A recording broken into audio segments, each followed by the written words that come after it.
السلام علیکم۔ امید ہے تمام دوست خیریت سے ہوں گے۔ دوستو، اس ویڈیو میں آپ سے شیئر کیا جائے گا ہوشیار ڈائٹنگ سے بانجھ پن کے خطرات بڑھ سکتے ہیں۔ چلتے ہیں دوستو آج کے انفارمیٹیو ٹاپک کی جانب۔ اس سے پہلے جو دوست چینل پر نئے آئے ہیں وہ چینل کو سبسکرائب کر کے بیل آئیکن کا بٹن پریس کر دیں تاکہ انہیں ایسی ہی ہر وقت انفارمیشن ملتی رہے۔ چلتے ہیں دوستو انفارمیٹیو ٹاپک کی جانب۔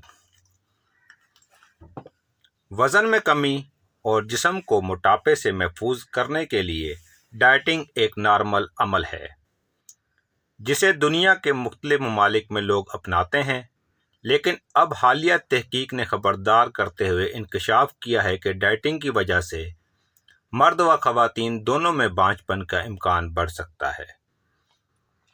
موکر میڈیکل جرنل دی رائل سوسائٹی میں شائع ہونے والی تحقیق کے مطابق برطانوی ماہرین نے تحقیق میں انکشاف کیا ہے کہ ڈائٹنگ سے بانجھ پن کا خطرہ بڑھ سکتا ہے۔ رپورٹ کے تحت ماہرین نے اس حوالے سے انسانوں سے مشابہت رکھنے والے زیبرا مچھلیوں کی ڈائٹنگ کروائی اور اس کا مقصد انہیں دو گروپوں میں تقسیم کیا، جس میں سے ایک گروپ کو بروقت غذا دی گئی جبکہ دوسرے گروپ کو محض اوقات کی غذا دی گئی۔ دونوں گروپوں میں مادہ اور نر مچھلیاں شامل تھیں۔ ان پر تحقیق 15 دن تک کی گئی، جس کے بعد ماہرین کے علم میں آیا کہ ڈائٹنگ کی وجہ سے جہاں مچھلیوں کا وزن کم ہوتا ہے وہیں ان میں زرخیزی کے مسائل بھی جنم لے چکے تھے، البتہ قد میں کسی قسم کا کوئی تبدیلی واقع نہیں ہوئی تھی۔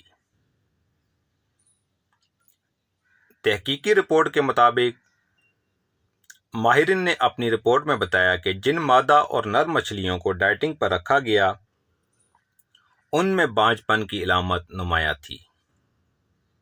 ماہرین کا کہنا ہے کہ ڈائٹنگ سے زرخیزی کے مسائل بڑھ سکتے ہیں، انسان بانجھ پن کا شکار ہو سکتے ہیں، لیکن ابھی اس حوالے سے مزید تحقیق کی ضرورت ہے۔